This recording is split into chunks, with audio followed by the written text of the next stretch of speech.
राधे कृष्ण राधे कृष्ण।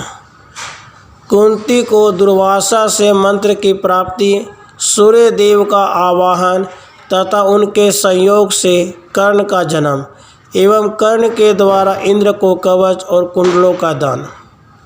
वैशंपायन जी कहते हैं, राजन, यदुवंशियों में श्रेष्ठ सुरसेन हो गए हैं जो वसुदेव जी के पिता थे। उन्हें एक कन्या हुई जिनका नाम पृथा रखा गया। इस भूमंडल में उसके रूप की तुलना में दूसरी कोई स्त्री नहीं थी। भारत, सत्यवादी सुरसेन ने अपने फुफेरे भाई संतानहीन कुंती भोज से पहले यह प्रतिज्ञा कर रखी थी कि मैं तुम्हें अपनी पहली संतान भेंट कर दूंगा। उन्हें पहली कन्या ही उत्पन्न हुई, अतः कृपाकांक्षी महात्मा सखा राजा कुंती भोज को उनके मित्र सुरसेन ने वह कन्या दे दी। पिता कुंती भोज के घर पर पृथा को देवताओं के पूजन और अतिथियों के सत्कार का कार्य सौंपा गया था। एक समय वहाँ कठोर व्रत का पालन करने वाले तथा धर्म के विषय में अपने निश्चय को सदा गुप्त रखने वाले एक ब्राह्मण महर्षि आए, जिन्हें लोग दुर्वासा के नाम से जानते हैं। पृथा उनकी सेवा करने लगी। वे बड़े उग्र स्वभाव के थे, उनका हृदय बड़ा कठोर था। फिर भी राजकुमारी पृथा ने सब प्रकार के यत्नों से उन्हें पूर्ण संतुष्ट कर लिया। दुर्वासा जी ने पृथा पर आने वाली भावी संकट का विचार करके उनके धर्म की रक्षा के लिए उसे एक वशीकरण मंत्र दिया और उसके प्रयोग की विधि बता दी। तत्पश्चात वे मुनि उससे बोले, सुबह, तुम इस मंत्र द्वारा जिस जिस देवता का आवाहन करोगे उसी उसी के अनुग्रह से तुम्हें पुत्र प्राप्त होगा। ब्रह्मर्षि दुर्वासा के यूँ कहने पर कुंती के मन में बड़ा कौतूहल हुआ। वह यशस्विनी राजकन्या यद्यपि अभी कुमारी थी तो भी उसने मंत्र की परीक्षा के लिए सूर्य देव का आवाहन किया। आवाहन करते ही उसने देखा संपूर्ण जगत की उत्पत्ति और पालन करने वाले भगवान भास्कर आ रहे हैं। यह महान आश्चर्य के बाद देखकर निर्दोष अंगों वाली कुंती चकित हो उठी। इधर भगवान सूर्य उसके पास आकर इस प्रकार बोले, श्याम नेत्र वाली कुंती, यह मैं आ गया, बोलो तुम्हारा कौन सा प्रिय कार्य करूं। भद्रे, मैं दुर्वासा ऋषि के दिव्य मंत्र से प्रेरित हो तुम्हारे बुलाते ही तुम्हें पुत्र की प्राप्ति कराने के लिए उपस्थित हुआ। पवित्र मुस्कान वाली कुंती, तुम मुझे सूर्य देव समझो। कुंती ने कहा, शत्रुओं का नाश करने वाले प्रभु, एक ब्राह्मण ने मुझे वरदान के रूप में देवताओं के आवाहन का मंत्र प्रदान किया है। उसी की परीक्षा के लिए मैंने आपका आवाहन किया था। यद्यपि मुझसे अपराध हुआ है तो भी इसके लिए आपको चरणों में मस्तक रखकर मैं प्रार्थना करती हूँ कि आप क्षमापूर्वक प्रसन्न हो जाइए। स्त्रियों से अपना अपराध हो जाए तो भी श्रेष्ठ पुरुषों को सदा उनकी रक्षा ही करनी चाहिए। सूर्यदेव बोले, सुबह, मैं यह सब जानता हूँ कि दुर्वासा ने तुम्हें वर दिया है। तुम भय छोड़कर यहाँ मेरे साथ समागम करो। सुबह, मेरा दर्शन अमोघ है और तुमने मेरा आवाहन किया है। भीरू, यदि यह आवाहन व्यर्थ हुआ तो भी निसंदेह तुम्हें बड़ा दोष लगेगा। वैशंपायन जी कहते हैं, भारत, भगवान सूर्य ने कुंती को समझाते हुए इस तरह की बहुत सी बातें कही, किंतु मैं अभी कुमारी कन्या हूँ यह सोचकर सुंदरी कुंती ने उनसे समागम की इच्छा नहीं की। यशस्विनी कुंती भाई बंधुओं में बदनामी फैलने के डर से भी डरी हुई थी और नारी सुलभ लज्जा से हुआ विवश थी। भरतश्रेष्ठ, उस समय सूर्यदेव ने पुनः उनसे कहा, सुंदर मुख एवं सुंदर भुवों वाली राजकुमारी, तुम्हारे लिए जैसे पुत्र का निर्माण होगा वह सुनो। शुचिस्मते, वह माता अदिति के दिए हुए दिव्य कुंडलों और मेरे कवच को धारण किए उत्पन्न होगा। उसका वह कवच किन्हीं अस्त्र शस्त्रों से टूट न सकेगा।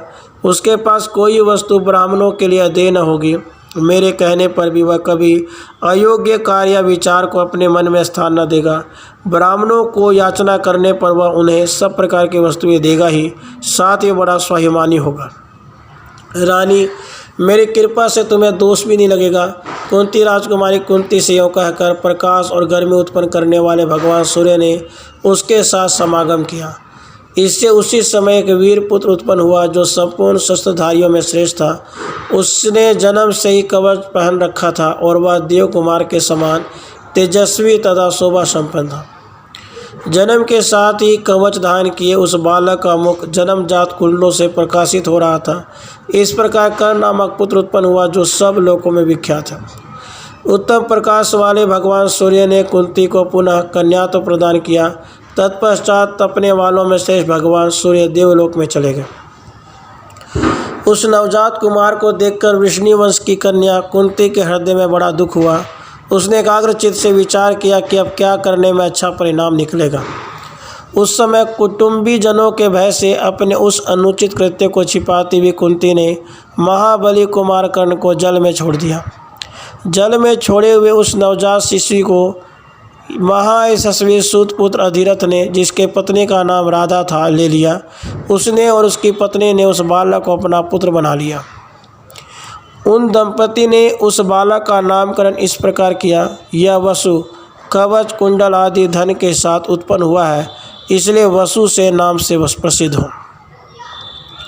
वह बलवान बालक बड़े होने के साथ ही सब प्रकार की अस्त्र विद्या में निपुण हुआ। पराक्रमी कर्ण प्रातःकाल से लेकर जब तक सूर्य पृष्ठभाग की ओर न चले जाते सूर्योपस्थान करता रहता था। उस समय मंत्र जप में लगे हुए बुद्धिमान वीर कर्ण के लिए इस पृथ्वी पर कोई ऐसी वस्तु न थी जिसे ब्राह्मणों के मांगने पर न दे सके। किसी समय की बात है, सूर्यदेव ने ब्राह्मण का रूप धारण करके कर्ण को स्वप्न में दर्शन दिया और इस प्रकार कहा, वीर मेरी बात सुनो, आज की रात बीत जाने पर सवेरा होते ही इंद्र तुम्हारे पास आएंगे। उस समय वे ब्राह्मण वेश में होंगे। यहाँ आकर इंद्र यदि तुमसे भिक्षा मांगे तो उन्हें मत देना। उन्होंने तुम्हारे कवच और कुंडलों का अपहरण करने का निश्चय किया, अतः मैं तुम्हें सचेत किए देता हूँ, तो मेरी यह बात याद रखना। कर्ण ने कहा, ब्राह्मण, इंद्र यदि ब्राह्मण का रूप धारण करके सचमुच मुझसे याचना करेंगे तो मैं आपकी चेतावनी के अनुसार कैसे उन्हें वह वस्तु नहीं दूंगा। ब्राह्मण तो सदा अपना प्रिय चाहने वाले देवताओं के लिए भी पूजनीय है। देवादिदेव इंद्र ही ब्राह्मण रूप में आए हैं, यह जान लेने पर भी मैं उनकी अवहेलना नहीं कर सकूँगा।